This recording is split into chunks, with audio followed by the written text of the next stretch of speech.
कहते हैं आंसू में बहुत ताकत होती है। एक आंसू अगर आपकी आंखों से छलका तो वो पूरे माहौल को बदल सकता है। ये नज़ारा हमने बीते दिनों राकेश टिकैत की आंखों से भी देखा, जब आंदोलन खत्म होने की कगार पे था। उसके बाद जैसे ही वो रोए और पूरे का पूरा माहौल बदल गया। किसान वापस फिर से धरना स्थल पर आ गए और एक तरह से अगर देखें तो उन आंसुओं के सैलाब में लोग उमड़े चले आए। यानी कि वो आंदोलन अभी तक बदस्तूर जारी है, बल्कि उसमें रोजाना लोग जुड़ रहे हैं। अब हम ये मुद्दा इसलिए भी उठा रहे हैं क्योंकि कल जिस तरह से सदन में, राज्यसभा में जिस तरह से प्रधानमंत्री नरेंद्र मोदी रोए, उसने कई तरह से लोगों के चेहरे पर शिकन पैदा कर दी कि आखिर देश के सबसे मजबूत ओहदे पर बैठे हुए मोदी जी की आंखों में आंसू क्यों आ गए। दरअसल गुलाम नबी आज़ाद का कल जिस तरह से वो स्पीच थी और जाने वाले हैं, विदाई होने वाली है, उसको देखते हुए मोदी जी ने उनके बारे में बहुत सारी बातें कही और उनको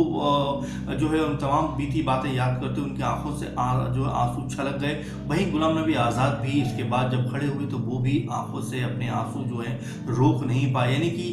जिस तरह की कड़वाहट अभी तक देखने को मिल रही है सदन में, उसने उस कड़वाहट को शायद मोदी जी और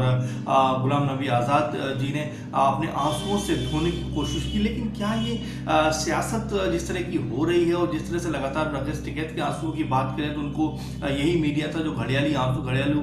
जो आंसू हैं वो बता रहा था, लेकिन यही मीडिया है जो पीएम मोदी के आंसुओं को, गुलाम नबी आज़ाद के आंसुओं को एक अलग तरह के राजनीतिक एंगल देने में लगा हुआ है कि इसमें सारी कड़वाहट जो है वो खत्म हो जाएगी। यानी कि आंसुओं की भी अपनी अलग अलग जो है परिभाषा हो सकती है। और ये कहीं ना कहीं मीडिया की नज़र से अगर देखें तो वो तो साफ तौर पर नजर आता है कि यदि पीएम मोदी रोएंगे तो उनके आंसू जो हैं पूरे माहौल को बदलने वाले होंगे, लेकिन राकेश टिकैत रोएंगे तो उनके वो आंसू घड़ियाली आंसू हैं वो होंगे। तो कुल मिलाकर अब ये समझना आपको है कि क्या ये वाकई घड़ियाली आंसू हैं या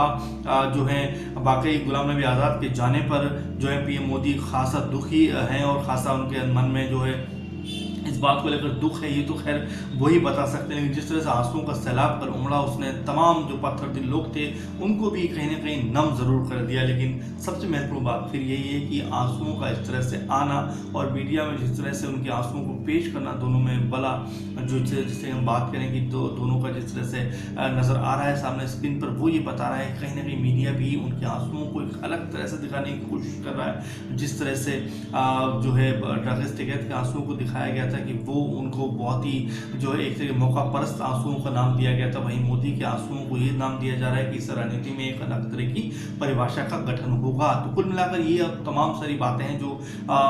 नजर आ रही हैं सदन में, लेकिन क्या इससे बाकी सदन की जो अभी तक नजर आ रहा है कि किसान के मुद्दे पर लगातार गिरी हुई है मोदी सरकार, क्या उस इन आंसुओं से वो कड़वाहट कम होगी और क्या सदन की जो कार्यवाही है वो सुचारू रूप से चल पाएगी। तमाम सारे सवाल हैं, लेकिन फिलहाल आप जरूर इस पर कमेंट करके बताइए कि आप लोग इसको कैसे सोचते हैं और लगातार ITV न्यूज़ देखते रहिए। नमस्कार।